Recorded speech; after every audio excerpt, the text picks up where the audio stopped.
India under 19 ಸ್ಕ್ವಾಡ್ನಲ್ಲಿ 4 ಜನ ಕರ್ನಾಟಕದವರು select ಆಗಿರೋದು ಹಿಂದೆಂದೂ ನೋಡಿರಲಿಲ್ಲ. ಒಟ್ಟಿಗೆ 4 ಜನ ಕರ್ನಾಟಕದವ್ರನ್ನ ಇಂಡಿಯಾ ಅಂಡರ್ 19 ಸ್ಕ್ವಾಡ್ನಲ್ಲಿ. ಕಂಗ್ರ್ಯಾಚುಲೇಷನ್ಸ್ ಸಮಿತ್ ಡ್ರಾವಿಡ್, ಹಾರ್ದಿಕ್ ರಾಜ್, ಕಾರ್ತಿಕೇಯ ಕೆಪಿ ಹಾಗೂ ಸಮರ್ಥ್ ನಾಗರಾಜ್ ಅವ್ರಿಗೆ.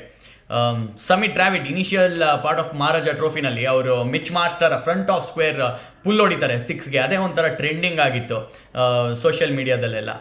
ಹಾರ್ದಿಕ್ ರಾಜ್ ಅಂದ ತಕ್ಷಣ ನೆನಪಿಗೆ ಬರೋದು ಅವರ ತನ್ನಂಬಿಕೆ, ಸೆಲ್ಫ್ ಬಿಲೀಫ್ ಹಾಗೂ ಮಚ್ಯೂರಿಟಿ. 18 ವರ್ಷದ ಯುವಕನಿಗೆ ಎಂಥ ಮೆಚ್ಯೂರಿಟಿ ಇದೆ ಅಂತ. ಆಮೇಲೆ ಅವ್ರ ಗೇಮ್ ರೀಡಿಂಗು ಸೂಪರ್ ಆಗಿದೆ. ಸಮರ್ಥ್ ನಾಗರಾಜ್ ಬರಿಗಣ್ಣಲ್ಲಿ ನೋಡಿದಾಗ 140+ ಈಸಿಯಾಗಿ ಕ್ಲಿಕ್ ಮಾಡ್ತಾರಲ್ಲ ಅಂತ ಅನ್ಸಬಲ್ ಅಂತ ಬೌಲರು. ಸಖತ್ತೊಳ್ಳೆ ಹೈಟ್ ಇದೆ, ರಿದಮಿಕ್ ಆ್ಯಕ್ಷನ್ ಇದೆ ಸಮರ್ಥ್ ನಾಗರಾಜ್ ಅವ್ರ ಹತ್ರ. Karthikeya KP ice in the veins, cool customer. Half century ಹೊಡೆದಿದ್ರು against eventual champions Mysuru Warriors ವಿರುದ್ಧ ಸೆಮಿಫೈನಲ್ನಲ್ಲಿ. ಬಟ್ ಅನ್ಫಾರ್ಚುನೇಟ್ಲಿ ಸೋತರು. ಎಲ್ಲ 4 ಜನಗೂ ಆಲ್ ದ ಬೆಸ್ಟ್.